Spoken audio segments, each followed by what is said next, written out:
Alhamdulillahi rabbil alamin. Lahul ni'matu lahul fadlu wa lahul thana'ul hasan. Shalawatullahi rahim wal malaikatil muqarrabin ala sayyidina Muhammadin wa ala alihi wa sahbihi tayyibin tahirin. Allahumma 'allimna ma yanfa'una wanfa'na bima 'allamtana wa zidna 'ilma. Allahumma la sahla illa ma ja'altahu sahla wa anta ya hayyu ya qayyum taj'alul hazna in shi'ta sahla. Allahumma arzuqna al-ikhlas fi niyyati wal qawli wal 'amal. Amma ba'd. Yang saya muliakan para alim ulama, para kiai, para ustaz dan ustazah, dan yang saya hormati kepada semua ibu sekalian, semoga kita semuanya diberikan oleh Allah Subhanahu wa Ta'ala at-taufiq wal hidayah. Semoga kita semuanya dimudahkan oleh Allah Ta'ala di setiap segala urusan. Amin. Ibu-ibu semuanya yang saya hormati, sebelum kita melanjutkan kajian kita Mukhtasar Al-Aslullahi Taufiq ila mahabbatillahi ala taqdir, saya mengingatkan kepada diri saya sendiri dan kepada panjenengan semuanya agar menghadirkan di dalam hati niat ikhlas karena Allah Subhanahu wa Ta'ala. Sebab perbuatan baik, perbuatan ketaatan yang dilakukan oleh seseorang tanpa disertai dengan niat ikhlas, maka tidak akan mendapatkan pahala. Maka dari itulah saya ingatkan agar pertama-tama panjenengan menata niatnya terlebih dahulu, bahwa panjenengan semuanya hadir di majelis ilmu ini tujuannya adalah karena melaksanakan kewajiban, yaitu mengaji ilmu agama yang pokok. Tujuannya adalah agar mendapatkan ridho dari Allah Subhanahu wa Ta'ala. Ibu-ibu semuanya yang saya hormati, pada kesempatan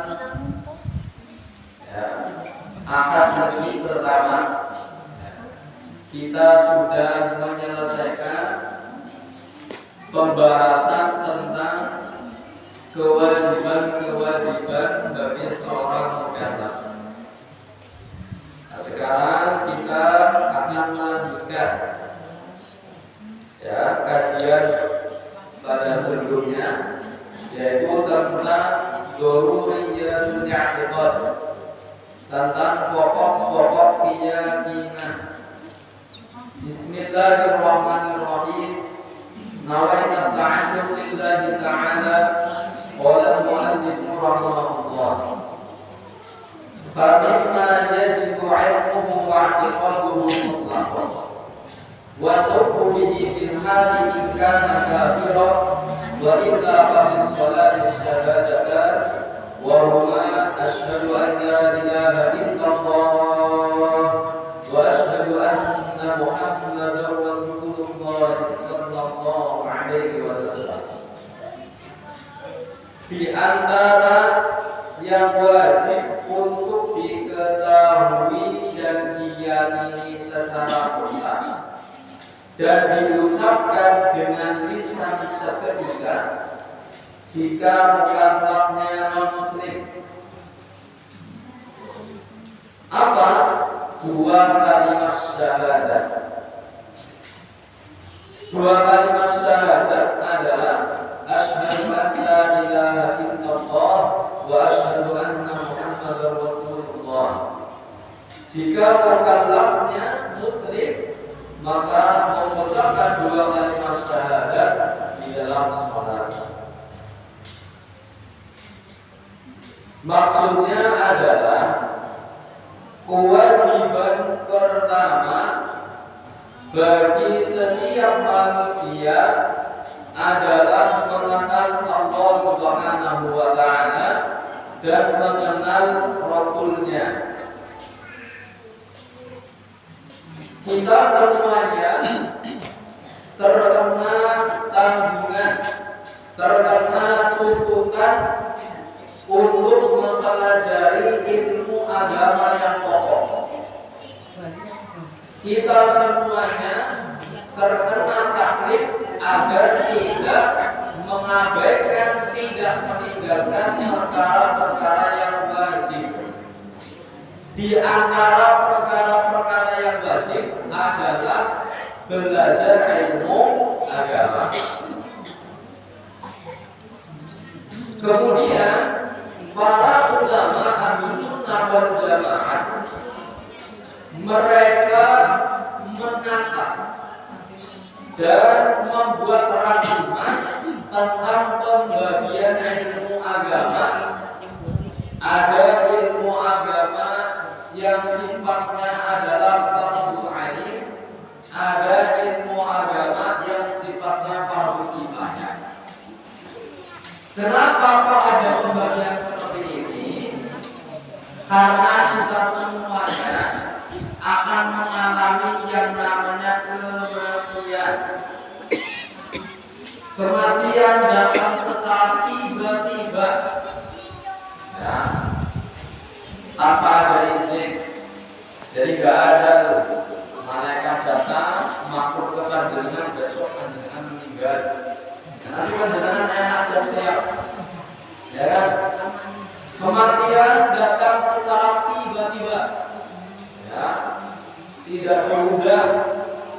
Ada yang masih muda meninggal dunia, ada yang baru lahir, ya, meninggal dunia, ada yang sudah tua renta juga meninggal dunia. Artinya apa? Kematian tidak menjadi tolak ukur tentang umur seseorang. Mau anak kecil, dewasa atau sudah tua, jika kematian ajal itu sudah datang, maka tidak bisa ditunda-tunda. Artinya masa depan kita semuanya adalah yang pasti apa? Kematian. Tapi nggak tahu matinya kapan. Yang jelas kita akan mengalami dan terjadi. Nah, karena umur kita itu tidak akan cukup mempelajari seluruh ilmu agama. Kalau panjenengan, ya, lihat karya-karya ulama, ada kitab namanya Al-Majmu' Syarah Muhadzab. Jilidnya berjumlah berapa? 21 jilid. Ada kitab namanya Nihayatul Muhtaj. Jumlah jilidnya ada 6.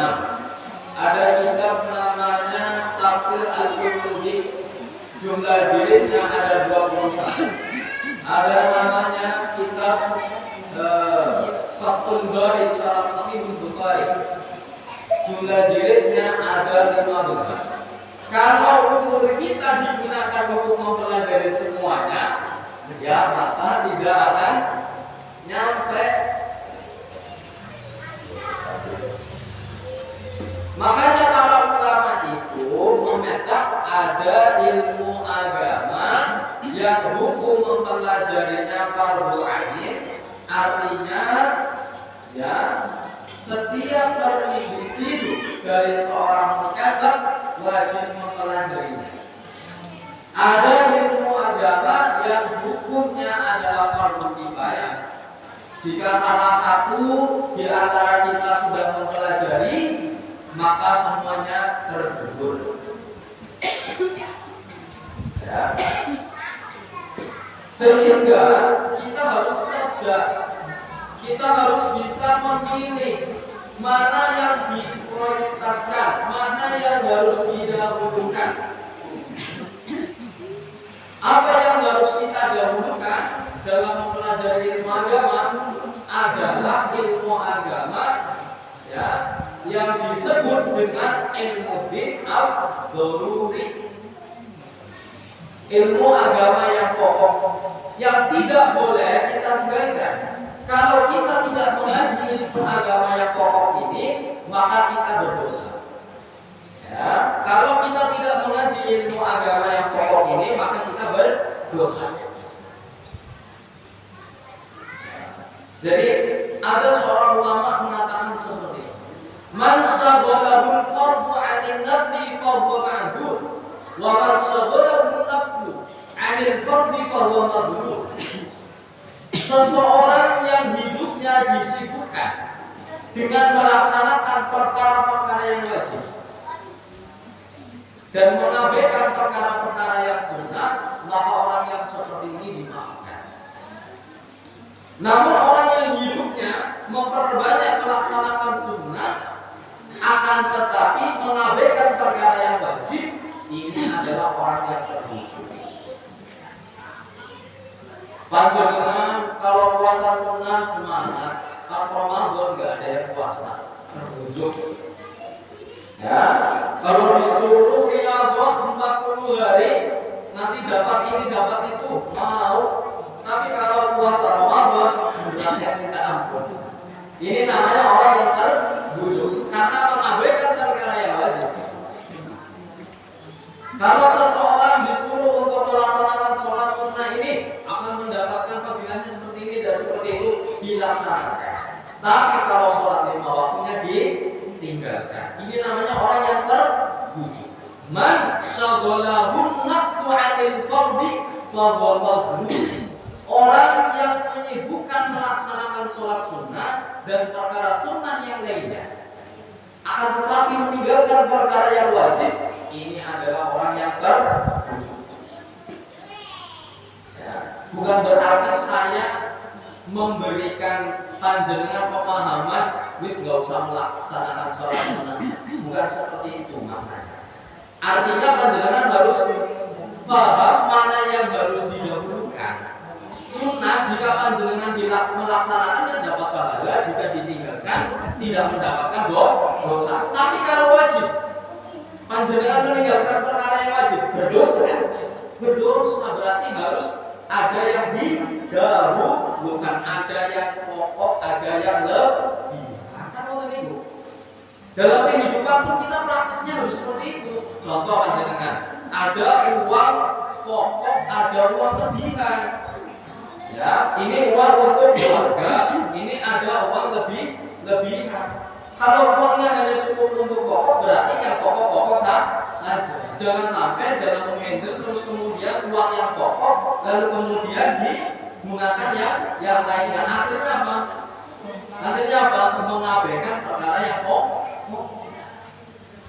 Nah, maka panjenengan itu ketika mengaji ilmu agama, mana yang harus didahulukan?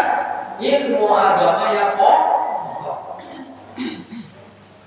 Ya, dan ya, perkara yang paling wajib, perkara yang paling mulia, ya, adalah mengenal Allah Ta'ala dan mengenal Rasulnya.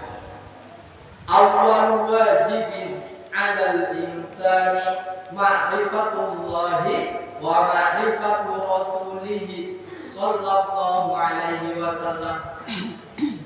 Kewajiban pertama bagi setiap insan adalah mengenal Allah Ta'ala dan mengenal Rasulnya.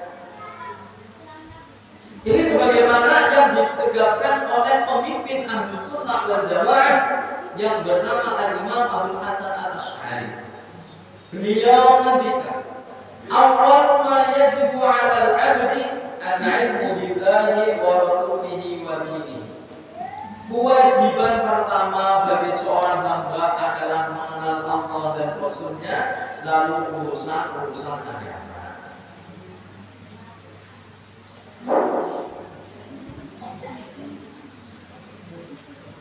Terus kemudian mengenal Allah Ta'ala, ya, mengenal Allah Ta'ala bukan dengan cara membayangkan dan menggambarkan Allah sebesar raksasa, tidak seperti itu.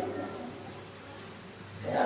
Tapi mengenal Allah Ta'ala yaitu dengan meyakini Allah itu adanya Allah tidak serupa dengan segala sesuatu yang ada. Allah bukan cahaya, Allah bukan kegelapan, Allah bukan manusia dan tidak menyerupai dengan manusia. Allah bukan malaikat, Allah tidak menyerupai dengan malaikat. Allah yang menciptakan seluruh alam semesta ini, maka Allah tidak serupa dengan alam semesta ini. Makanya kita tidak boleh mengatakan bahwa Allah ada di atas langit. Kita tidak boleh mengatakan Allah ada di mana-mana. Kenapa? Karena Allah tidak bertempat dan juga tidak berarti. Apabila dikatakan Allah itu bertempat, berarti Allah butuh tempat. Ya. Yang membutuhkan tempat itu adalah benda. Saya contohkan ya, kalau semisal saya menyuruh anak kecil, ambilin sendal, anak kecil itu akan bertanya di mana? Pertanyaannya di mana nanti? Di mana? Karena bahasa wong apa nangen di, kan? Gimana? Yang namanya benda ya pasti bertempat, makanya ditanya di mana. Kata di mana itu menunjukkan tempat. Nah, Allah Subhanahu wa Ta'ala tidak serupa dengan benda dan tidak menyerupai dengan benda. Maka mustahil bagi Allah Ta'ala bertempat. Jelas? Nah, sebab ini orang kalau belum mengenal pangeran, orang yang belum mengenal Allah Ta'ala dan Rasulnya, sholatnya nggak sah, puasanya nggak sah, hajinya nggak sah. Dan dia haji kepada siapa? Sholatnya ya kan? Oh, sholat ibadah kepada Allah, haji beribadah kepada Allah, puasa Ramadan beribadah kepada Allah Ta'ala. Nah, dia tidak mengenal siapa yang disembah, ya nggak sah semuanya. Ya, makanya Abu Hamid al-Ghazali, pemimpin Sufi, yang memiliki karya kitab namanya Ihya Ulumuddin, beliau mengatakan seperti ini: la tasihhul ibadatu illa ba'da ma'rifatil ma'bud. Ibadah tidak akan sah, baik ibadah berupa sholat, zakat, puasa dan macam-macam ibadah yang lainnya, illa ba'da ma'rifatil ma'bud, kecuali dilakukan oleh orang yang mengenal Tuhan yang berhak disembah. Nah, terus cara makrifat kepada Allah Ta'ala bagaimana? Seperti tadi, mengenal Allah Ta'ala bukan dengan cara membayangkan, tapi dengan meyakini sifat 20 yang wajib bagi Allah. Allah wujud, idan, bahwa mukhalafatul lil hawadits, sampai selesai. Ini cara makrifat kepada Allah Ta'ala. Makanya di sini dijelaskan bahwa kewajiban yang pertama bagi seorang insan adalah mengenal Allah Ta'ala dan mengenal Rasulnya. Ada ungkapan ulama tabi'in yang bernama Yahya ibnu Mu'adz radhiyallahu anhu. Beliau menjelaskan kata ini, man arafa nafsan faqad arafa rabbah. Nah, pernah dengar makalah ini dengan man arafa nafsan faqad arafa rabbah. Ini perkataannya siapa tadi? Perkataannya ulama tabi'in, ulama yang hidup ya pada masa sahabat, bertemu dengan sahabat. Ini namanya ulama tabi'in. Yahya bin Mu'adz ini mengatakan man arafa nafsa faqad arafa rabbah. Maknanya apa? Seseorang yang mengetahui dirinya bahwa dirinya adalah makhluk, ya, ada yang menciptakan itu tidak serupa dengan yang diciptakannya, maka orang itu mengenal Allah Ta'ala. Ini maksud dari perkataan man arafa nafsan faqad arafa rabbah. Ini mentegaskan keterangan yang tadi sudah dijelaskan. Terus kemudian bagi non-muslim yang terkena taklif untuk masuk ke dalam agama Islam, ya, maka wajib baginya untuk memeluk agama Islam dengan cara mengucapkan 2 kalimat syahadat. Jadi cara agar ya seseorang iman dan Islamnya itu diterima oleh Allah Ta'ala adalah dengan mengucapkan 2 kalimat syahadat. Di dalam hadis Rasulullah sallallahu alaihi wasallam bersabda, "Umirtu an uqatila nas hatta yashhadu an la ilaha illallah wa anni rasulullah." Dalam hadis ini para ulama menjelaskan bahwa syarat masuk di dalam agama Islam adalah dengan mengucapkan 2 kalimat syahadat. Apakah harus dengan menggunakan bahasa Arab dan menggunakan lafaz asyhadu an la ilaha illallah wa asyhadu anna muhammadar rasulullah? Para ulama menjelaskan tidak disyaratkan dengan menggunakan bahasa Arab. Jadi semisal ada non-muslim yang tidak bisa menggunakan bahasa Arab, jangan dipaksa. Sah masuk Islamnya dengan menggunakan terjemahannya, baik menggunakan terjemahan pakai bahasa Indonesia atau bahasa Sunda atau pakai bahasa Jawa, pokoknya maknanya sama dengan lafaz asyhadu an la ilaha illallah wa asyhadu anna muhammadar rasulullah. Keterangannya dari mana? Ya, sebagaimana yang dikatakan oleh Imam Al-Ghazali dalam kitab Al-Anwarnya juz 2 halaman 492, beliau menjelaskan wayasih al-Islam di jami'il lughat. Jadi sah masuk di dalam agama Islam dengan menggunakan seluruh bahasa. Yang terpenting adalah maknanya sama dengan apa? Asyhadu an la ilaha illallah wa asyhadu anna muhammadar rasulullah. Terus kemudian tidak juga disyaratkan dengan menggunakan lafaz asyhadu saja. Yang terpenting maknanya sama. Contohnya, ada orang selain Arab tidak bisa mengucapkan Muhammadan, bisanya Muhammadan, nggak bisa menyebut Muhammad, nggak bisa. Tapi bisanya apa? Muhammadan. Ini karena tidak sah. Ganti dengan menggunakan Abul Qasim Rasulullah. Contohnya, asyhadu an la ilaha illallah wa anna Abul Qasim Rasulullah. Ini sah masuk Islamnya. Ya. Terus kemudian menggunakan lafaz yang lain yang semakna. Contoh yang lain, la rabba illallah Muhammadun nabiyullah, atau menggunakan kalimat la khaliqa illallah Muhammadun nabiyullah.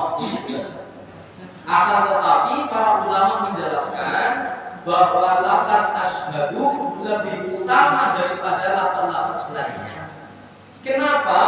Karena lafaz asyhadu itu mengandung 3 makna inti dari makna 2 kalimat syahadat. Apa? Makna yang pertama adalah mengetahui, yang kedua meyakini, yang ketiga adalah mengakui. Ada orang sok-sokan nggak pernah ngaji. Ya. Kamu katanya bersaksi, kalau bersaksi kan berarti pernah melihat. Kapan kamu melihat Allah? Ada orang yang bertanya seperti ini, ya di TV itu ya. Saya pernah dengar itu. Jadi ceritanya ada seorang wanita, ya kan? Terus kemudian dinasehati, kamu orang Islam, ya, kamu sudah bersyahadat, orang Islam. Terus makna syahadat apa? Aku bersaksi. Sampai selesai, terus ditanya lagi, ya, kapan kamu melihatnya? Katanya bersaksi. Orang bersaksi kan berarti melihat. Gitu. Orang yang bertanya seperti ini jadi orang bodoh. Nggak ngajarin tauhid ya, nggak ngajarin tauhid maknanya. Jadi ini ketika kita mengucapkan asyhadu itu maknanya adalah aku mengetahui, aku meyakini, aku mengakui dengan lisan. Ini makna asyhadu. Jangan diartikan secara letterlek bersaksi berarti ya dengan makna oh seperti saya melihat orang ini mencuri terus saya menjadi saksi. Tidak, maknanya seperti itu dalam lafaz asyhadu an la ilaha illallah wa asyhadu anna muhammadar rasulullah. Tapi makna dari asyhadu sendiri adalah mengetahui, meyakini dan apa? Mengakui. Nah, jadi non muslim yang ingin memeluk agama Islam dan terkena kewajiban untuk memeluk agama Islam seketika itu juga caranya dengan mengucapkan dua kalimat syahadat atau dengan menggunakan terjemahannya. Jelas ya? Kalau ini jelas.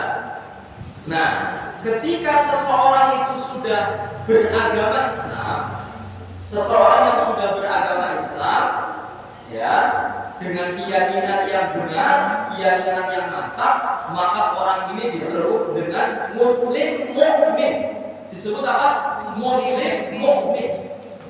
Tidak boleh kita mengatakan ada orang muslim tapi nggak mukmin, ada orang mukmin tapi tidak muslim. Gimana ini?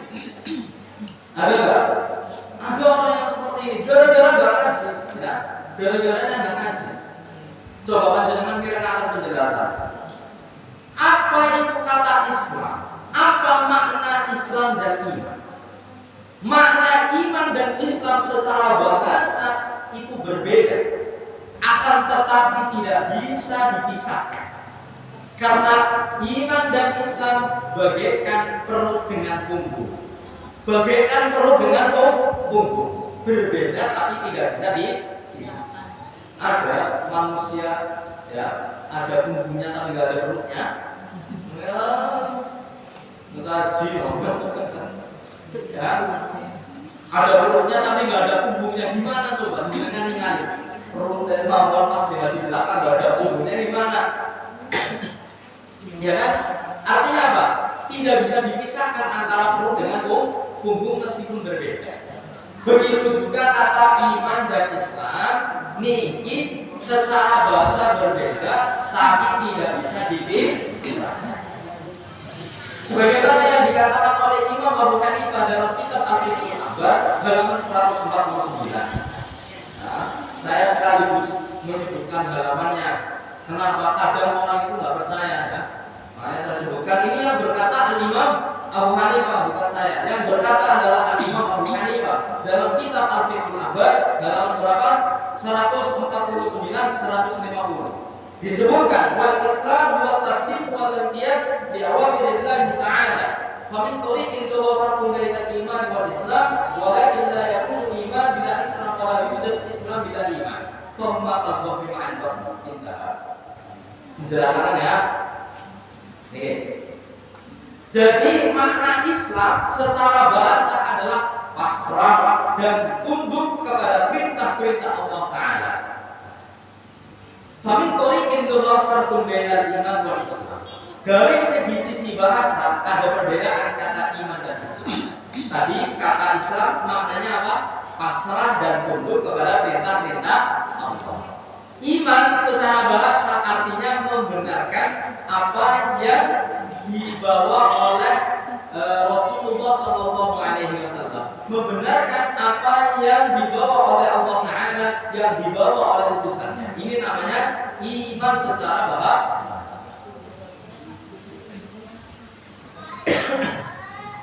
Nah, bagaimana seseorang itu bisa tunduk tanpa membenarkan? Bagaimana seseorang itu membenarkan tanpa ada tunduk? Maknanya Islam dan iman tidak bisa dipisahkan. Orang yang tunduk kepada perintah Allah berarti membenarkan. Orang yang membenarkan berarti dia tunduk kepada syariat ajaran agama Islam.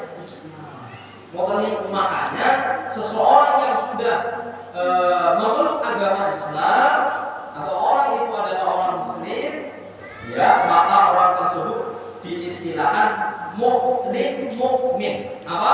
Muslim mukmin. Panjenengan jangan sampai mengatakan orang yang meninggalkan sholat dengan tak Muslim tapi nggak mukmin, nggak boleh. Ada orang meninggalkan sholat, misal ya, terus dengan menghukumi panjenengan Muslim KTP, jangan mengatakan seperti itu, ya hati-hati. Gara-gara nggak melaksanakan sholat, kok langsung dihukumi, ya tidak mukmin itu dari mana? Ya. Nggak ada seseorang terus berjiwa iman dan kufur melekat pada satu orang, enggak. Kalau orang nggak mukmin ya berarti apa? Non Muslim sudah. Kalau nggak iman berarti kufur sudah. Bukan oh ini sebagian kufur sebagian iman.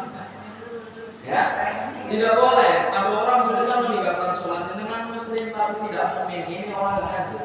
Jelas nggak ngaji. Ya. Adapun dari itu, agar iman Islam kita itu sempurna, maka jalannya cuma satu, yaitu apa? Melaksanakan seluruh perintah-perintah Allah dan menjauhi seluruh larangan-larangan dari Allah Subhanahu wa Ta'ala. Jadi, nih saya jelaskan istilah Muslim mukmin kamil. Ada Muslim kamil, ada Muslim naqis. Muslim kamil itu orang Muslim yang melaksanakan seluruh perintah-perintah Allah dan menjauhi seluruh larangan-larangan Allah. Ini disebut dengan Muslim kamil. Kalau meninggal dunia, maka langsung masuk surga tanpa disiksa. Dan kita semuanya ini mengharapkan agar kita menjadi seorang Muslim yang kamil, supaya kita tidak mendapatkan siksaan kelak nanti di akhirat, maka kita harus menjadi seorang Muslim yang kamil. Ada Muslim naqis. Muslim naqis itu artinya adalah orang Muslim mukmin tetapi sering melakukan kemaksiatan. Orang yang seperti ini ketika meninggal dunia belum sempat bertaubat, maka ada kalanya dosanya diampuni, ada kalanya tidak. Jika dosanya diampuni, ya langsung masuk surga. Jika dosanya tidak diampuni, maka masuk neraka terlebih dahulu. Namun ujungnya adalah masuk surga. Ibu-ibu semuanya masih semangat? Pokok ngatur. Semangat? Terus semangat ini mau bekal ya, mau bekal dengan sambil mamam bersorak. Nah, kita berharap supaya menjadi orang Muslim yang kamil. Caranya dengan apa? Mengaji ilmu agama dan mengamalkannya dengan ikhlas. Itu, ya. Nah, terus kemudian seseorang yang sudah dihukumi Muslim mukmin masih terkena kewajiban mengucapkan 2 kalimat syahadat. Menurut pendapat Syafi'iyah, Hanafiyah, terus kemudian Imam Ahmad bin Hanbal, bahwa orang Muslim terkena kewajiban mengucapkan 2 kalimat syahadat. apa dan kapan mengucapkan dua kalimat syahadatnya di dalam sholat. Karena menurut ulama Syafi'iyah bahwa tasyahud akhir termasuk rukun dari rukunnya sholat. Jadi kalau ada orang sholat kok tidak membaca tasyahud akhir, maka sholatnya tidak sah menurut mazhab Syafi'i. Makanya wajib bagi seorang muslim untuk mengucapkan dua kalimat syahadat di dalam sholat agar sholatnya menjadi sah. Bukan karena untuk masuk ke dalam agama Islam, karena sudah muslim. Ya, tapi karena supaya apa? Supaya sholatnya menjadi sah. Ada menurut mazhab Maliki, kewajiban orang muslim mengucapkan dua kalimat syahadat hanya satu kali seumur hidup. Kapan? Yaitu ketika balik. Jadi ketika anak ya baru balik, kewajibannya ada dua. Pertama, wajib mengucapkan dua kalimat syahadat untuk menggugurkan kewajiban. Yang kedua adalah ada niat di dalam hati mau melaksanakan seluruh perintah Allah dan menjauhi seluruh larangan-larangan Allah Subhanahu wa Ta'ala. Ini orang yang ketika balik. Coba dengan ketika balik ada niat mau ya, saniki pun jarang orang itu senang ngaji pun jarang. Ya, orang kalau sudah jauh dengan ngaji ilmu agama, maka dia dalam bahaya. Karena tidak tahu mana yang benar, mana yang salah. Tidak tahu mana yang iman dan mana yang kufur. Akhirnya panjenengan mudah diobat-ambingkan pemahamannya. Ya, makanya di sini majelis Arifah ini kulo tanamkan ke panjenengan kajian supaya panjenengan itu menjadi orang yang paham ilmu agama. Bukan hanya sekedar panjenengan menyerenakan tidak habis itu dulu.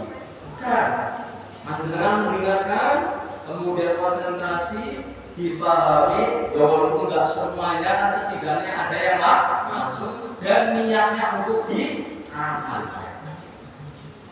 Kemudian, jadi orang yang ketika balik kewajibannya ada dua. Pertama, mengucapkan dua kalimat syahadat untuk menggugurkan kewajiban karena sudah muslim.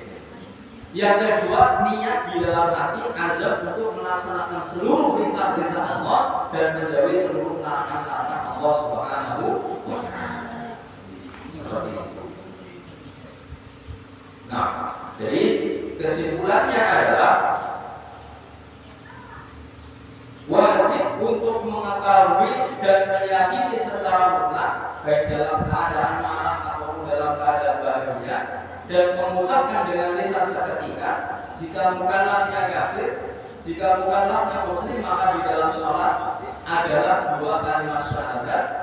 Dua kalimat syahadat adalah asyhadu an la ilaha illallah wa asyhadu anna muhammadar rasulullah sallallahu alaihi wasallam. Terus kemudian kewajiban yang pertama bagi seorang manusia apa? Mengenal Allah Ta'ala dan mengenal Rasulnya. Ketika seseorang itu sudah masuk di dalam agama Islam dengan mengucapkan dua kalimat syahadat, maka orang ini disebut muslim mukmin. Perhatikan, tidak ada istilah muslim tanpa mukmin, tidak ada istilah mukmin tanpa muslim. Kalau orang itu muslim pasti mukmin.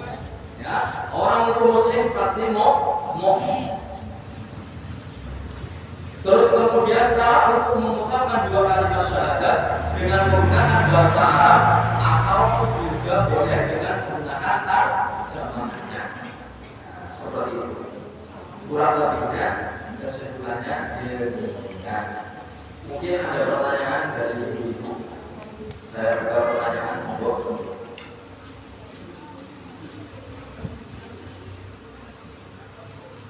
mau bertanya, monggo.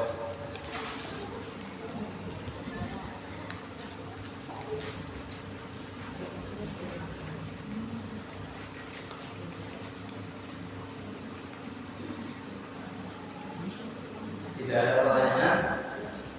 Alhamdulillah. Ya, semoga bisa bermanfaat. tafsir ini. Semoga bisa bermanfaat untuk kita semuanya ya, dan bisa diamalkan,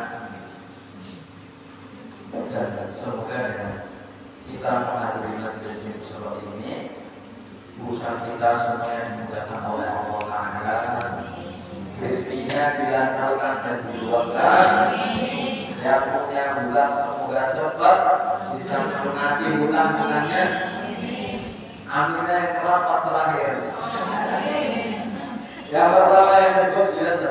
Pas terakhir. Ini berarti lanjutnya. Ya, aminnya yang ikhlas, benar-benar amin.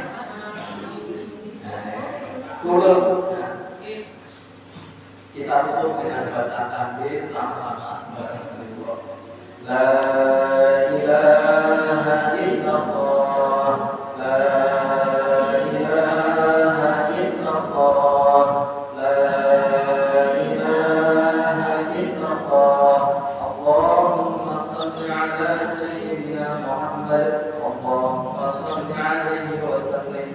اللهم صل على سيدنا محمد اللهم صل عليه وسلم اللهم صل على سيدنا محمد اللهم صل عليه وسلم رب اغفر لي وللمؤمنين والمؤمنات رب اغفر لي وللمؤمنين والمؤمنات رب اغفر لي وللمؤمنين والمؤمنات والحمد لله رب العالمين بارك الله فيكم وأحسن إليكم نسأل الله السلامة في الدين والدنيا والآخرة وحسن الختام والسلام عليكم ورحمة الله وبركاته.